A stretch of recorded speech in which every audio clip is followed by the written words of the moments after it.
Good morning, lady bosses. So happy to have you here today. Like always, we'll wait a few minutes because a lot of you signed up, so we'll wait until at least a few people hop on. And I've never had this happen, but man, we are having some threatening looking skies. And I don't know, my mom called me this morning, said something about bad weather and tornadoes.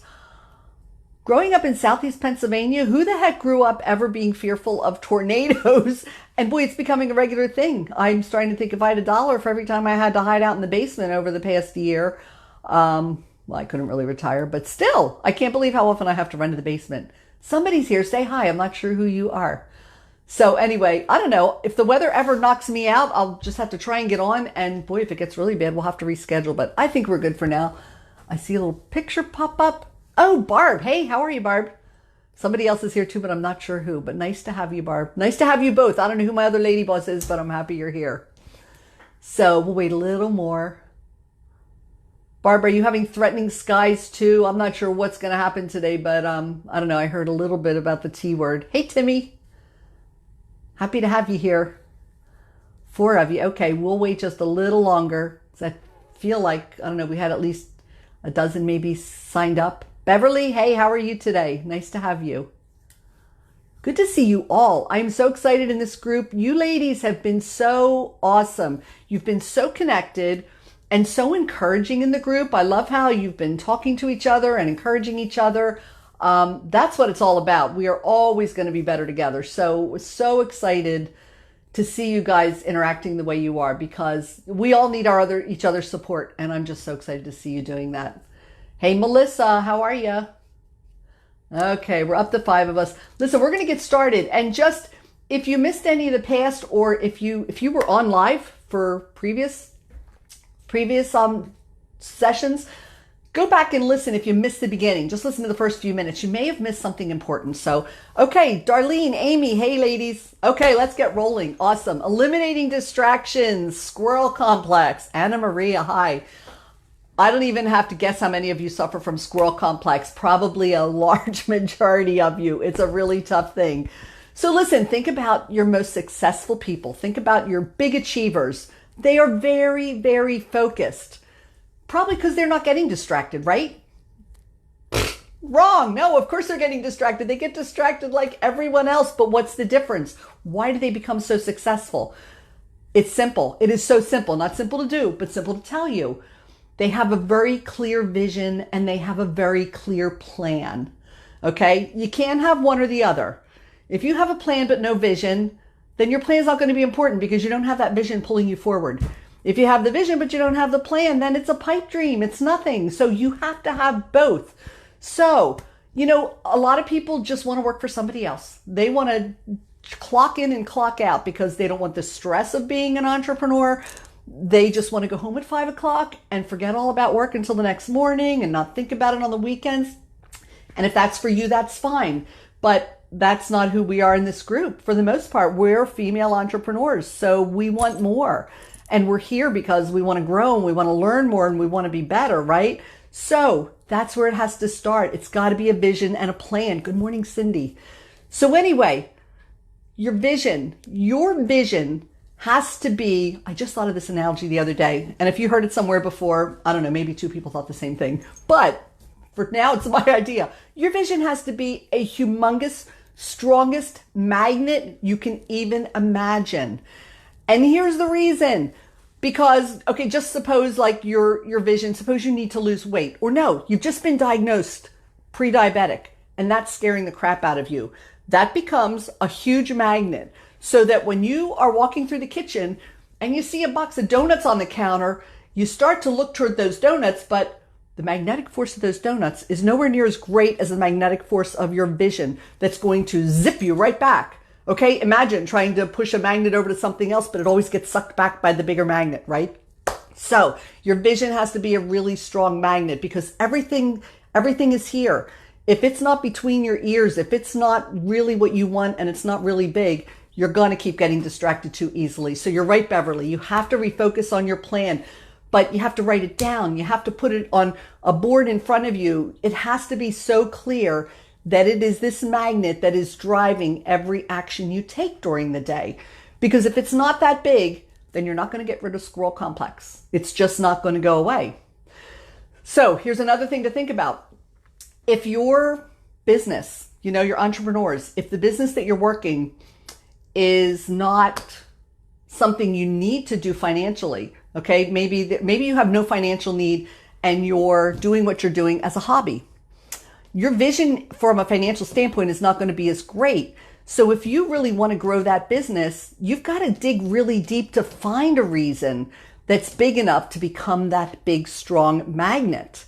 You got to write it down. And I'm going to have a whole session sometime on finding your vision, because you have to learn how to go deep. You can't just say, well, I don't want to work for anybody else. It's got to go deeper than that. It's got to be so deep that it does become that big force that pulls you away from everything else and keeps you focused.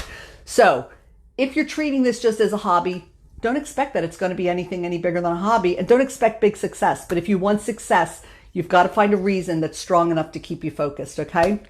Now, the reason that eliminating distraction is so important is this. And if you remember nothing else, remember this. Okay, we talk about multitasking. You realize multitasking is not a reality. Multitasking does not exist in the truest form of the word. If you are listening to me right now, you cannot be reading a book at the same time and comprehending both.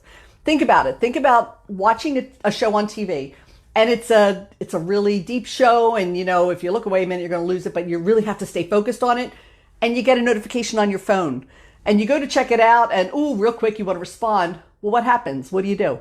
You go back to the TV and you rewind it, right? Because you totally missed what they were saying. You couldn't do both things at the same time. So we don't multitask. That's not even possible. You know what we do? Here's another thing I made up. We many-task. We don't multitask. We many-task. We do a lot of things not at the same time, but we jump from one thing to another. Okay? You're in the middle of this. Oops, an email just dinged on your computer. Let me go check that real quick. Oops, now I'll get back to my project. And oops, there's another notification. Listen, people, we go into job interviews and we put that on our resume like it's a strength, like I'm a great multitasker. Folks, that's not a thing to be proud of, and I'll tell you why. There have been studies on it. Switch tasking, I like that, same idea. You're switch tasking, you're not multitasking. That's perfect, Cindy. But here's the deal. You are 20% less effective when you are jumping around. That's how much less productive you are. And they've done studies on people who work 40 hours a week, and they've determined they actually lose 11 hours a week by switch tasking. Now listen, every one of you on here says that time is a problem. You wish you had more time. If you're not focusing on the jobs you're doing, can you really afford to be throwing away up to 11 hours a week? Because as soon as you learn to focus and work on one thing at a time and get it done without distraction, the quicker you're going to find more time to do the things you never have time to do. So if nothing else, every time you switch over, remind yourself how much time you are throwing in the toilet because of the fact that you're not staying focused on one thing. That is huge. That is so critical. And we don't have that kind of time to throw away. So here's another thing. If it needs to get done, it needs to be on your planner. We talked about planners last week, digital, paper, whatever. Whatever you're using as a planner, though, number one, you can have the fanciest planner in the world, but if you're not using it, just throw it away. It's just like totally, not necessary if you're not going to use it. You have to make a plan, but you have to work it or it's not worth anything. But anything that's important and has to get done has to get on your planner. You have to be looking at it through the day. And on my planner, I shared with you last week, the important things are all in green. So when I'm looking at my planner during the day, I know I have to get the green things done. If I do nothing else that day, but I get the green things done, it was a win. So do that. And here's another clue. You got your green things that have to get done. Granted, they're all not going to be things you love to do. So look at them. Look at the thing you dread the most and do it first. Get it out of the way, because if you don't get it out of the way all day long, you're going to be doing your other work, but in the back of your mind is going to be, oh man, I got to get that done by the end of the day, and it's going to nag at you. So get the tough thing done first, because you know what? It's going to be smooth sailing after that. Do the hard stuff first. There was a book, I never read it, but I heard about it, but it's based on this principle called Eat That Frog. Same thing, if you got to eat a frog, I don't know, the ugly one or the whatever, eat the ugly one first, something like that. But the point is, do the hard stuff first, and the rest of the day is going to be easy. Important tasks in pink. That's great. Somehow designate your important tasks, Michelle. You're right, because they have to get done. That's the most important thing. Okay, now listen. Our struggle is different than a lot of people. It's different, but it's not unique. We have a lot of struggles because a lot of us are working out of our homes. Now, it's not to say that people who work in offices don't have struggles with distraction, because I worked in an office for 40 years. And let me tell you, I would stay at work for an hour at the end of the day when everybody left, and I would get more done in that hour than I had gotten done all day. Because all day long, you're getting phone calls or people who are popping in to ask you a business question, but an hour later, you're talking about what they did over the weekend. You waste so much time. There's so many distractions in an office, but the distractions at home are different, and they're tough in a different way. So you need to either eliminate them or you have to reduce them. So let's talk about some of the distractions you really, really try to, you have to overcome at home. Let's see. Barb says her push-ups. That's awesome. The hardest thing to do is her push-ups, so she does them at the beginning. And same thing. Do the tough stuff first. Okay, the distractions in your house. The TV, right? That could be a big distraction. So make a rule with yourself that when you're home working, if nobody else is there, don't turn the TV on. Don't even, when I started working at home, it took me a long time to build some discipline, some self-discipline. And I would get up in the morning, and a lot of you have heard this. I grab my coffee and sit down and think, I'm going to watch Good Morning America while I relax. I'm not the morning person, so, I'll relax for an hour and then I'll get to work. And then suddenly it was 4 o'clock and I had to quick get up and go make dinner, because that easily I got sucked in and it sucked the whole day away from me. So don't even turn TV on. There, you might say, oh, I just want the background noise. No. If you want background noise, turn some music on. Do not have the distraction of TV, because believe me, if a headline occurs, whatever, you're going to be distracted. You're going to watch TV. So do not turn it on. Number one. Housework, laundry, right? You're working. You walk into the kitchen to grab a cup of coffee and, there's about 5 dishes in the sink. Let me get them done real quick. Oh, let me wipe off that counter. And, okay, you know what happens? You get sucked in, and before you know it, you're lucky if you're getting back to your desk an hour later. Laser sharp vision. Vision so big it's a magnet. The magnet of those dirty dishes is not going to be as strong as the magnet of what you need to accomplish. So you're going to get your coffee. You're going to go right back to your office. An easy way to deal with that is, whether it's housework, laundry, you might think, oh, you know what? Let me just throw a load of wash in. I can throw that in and get back to work. But again, now you're switch tasking. You're wasting valuable production time and throwing time down the toilet because you're switch tasking. Because you're going to do it, but a half an hour later, got to run down, throw it in the dryer. Now I got to go down and fold it and put it away. Listen, we're talking about planners. It is so important to have a plan. Schedule when you're going to do your laundry and when you're going to do your housework. Okay, I do my laundry on a weekend. I'm not tempted to do it during the week unless something catastrophic happens and you have to, the dog pees on a blanket or something. That's different. But if I see laundry during the week, I'm not even tempted to do it, because no, that's my weekend job. So I can just walk right away from it. So have a plan for when you're going to do those things that distract you. We even talked about TV. I don't watch TV until about 9:30 at night, and then I'll watch TV and totally relax. But have a plan for when you're going to do those things, because they are important, but they can't creep into your time that you need to get your work done and be productive, right? Okay, now listen, this is huge. This is so huge. And most of you are going to fight me on this, or you'll listen and, you'll nod and all this, but you won't do it. But you don't understand how much time you're losing from your notifications, emails, private messages, text messages. You're working on your computer, and the email pops up and you can see the preview of what the email is. And which magnet's going to be bigger? Are you going to think, let me go answer that email real quick? Turn them off. Do not allow your emails to pop up on your screen while you're working. And turn your notifications off on your cell phone while you're working. Actually, you could even turn your phone off. You really, if you don't have that focus, ladies, all I can say to you is, every single time you're distracted by one of these things, remind yourself how much time you're throwing away. And you don't have time to throw away. So if you have a chunk of time, you say, I'm going to work. Another thing we're going to talk about later is time blocking. I got some great ideas for different kinds of time blocking. But if my time to work is, say you're going to work from 9 to 12 in the morning, do not let anything interfere with that. And do not let your notifications distract you from that. Because you might have a big magnet here, but if these little magnets weren't trying to draw your attention away, wouldn't it be better if they just didn't even exist? So just turn them off. There's no email.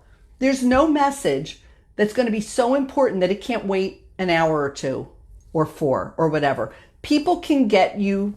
We still have things. Okay, we don't all have landlines, but we do have telephones. If something's an emergency, somebody will know how to call you.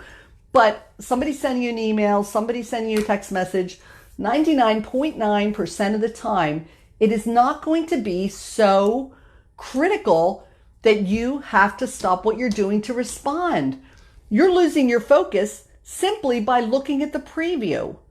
And here's the deal. Here's why you lose so much time. Because when you've looked away and now you come back, there is time to refocus on what you're doing, remembering where you were, getting back into that groove. And seriously, studies have been done. You are 20% less productive. You could be throwing hours and hours away every week because you're jumping around. So turn off the notifications. That is like the biggest, most critical thing that is robbing you of the most time today, because we're being bombarded by those things everywhere. Amy, that's good. I know a lot of your businesses, let me scroll that down so I can see it again. Social media is more me responding to comments and posts in the groups. I'm selling my products, and that's important, but have a set time to do that. Don't let that creep in when you're in the middle of an editing project. If you're in the middle of an editing project, protect that time, put a box around it, and don't let anything distract you. Okay. Even phone calls. If your phone rings, look, I don't answer my phone, this or my cell phone. I'm looking at my cell phone if I don't know who it is. Because you know what? If it's important to leave a message and I can call back later. So don't even answer if you don't know who it is. And there are only 2 calls I answer during the day. And that's my mom, because my mom's 85. And I can quickly say, hey, I'm in the middle of something. Can I call you back? But if she needs something, if she's worried that I don't know if I should go to the hospital for the, I don't fool around with that. I will answer my mom all the time. Or my husband, because we run a business together too, and sometimes it's critical, but I can immediately get off the phone with them. It's still the distraction, but I recognize that some things could be critical. But 90% of it's not, folks. Protect yourself from the distractions when you're working on things, or you're never going to be as productive as you can be. And the more productive you are, the more time you will create, and the more you'll have time for the balance you need in your life to enjoy the things you want to enjoy, and to refresh yourself, and just, again, have that balance and focus on the things that are most important to you. Okay, now another area to think about is you have to make sure that your workspace is in a place where you're working away from the distractions.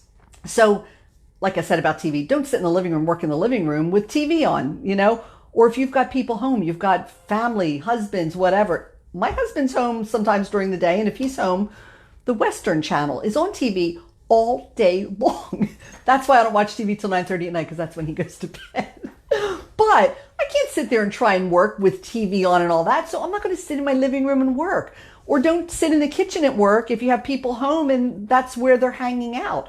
So you need a private place. You need a place where you can focus and be productive. So if you have an office, that's great. Go in and close the door. If you just have a room, go in and close the door. And if you have people home, talk to them. Ask them to respect that time. Don't even ask them, expect them to. This is important to you, so I'm sure it's important to them. And just say, I have to focus on this time, so don't interrupt me unless somebody's bleeding and we have to go to the ER, please. And they won't. I mean, this Tuesday morning time slot, my dogs are a couple rooms away, so I think they're going to be okay. But I've asked my husband, try not to be around for this half hour, because the dogs will go crazy and they'll be nuts and you'll be outside and doors, it's chaos. So he goes and does something else, but he respects that, because I need this time to be a time when I can focus and you don't have to listen to all that in the background.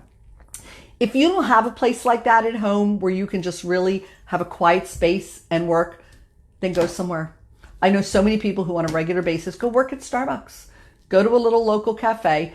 But be careful that you don't go to a cafe that's frequented by your friends all the time, because then you won't get anything done. You got to go someplace where nobody knows your name, okay? In this case, nobody knows your name. but go someplace if you have to. And a lot of people find that they can be way more productive outside of their house.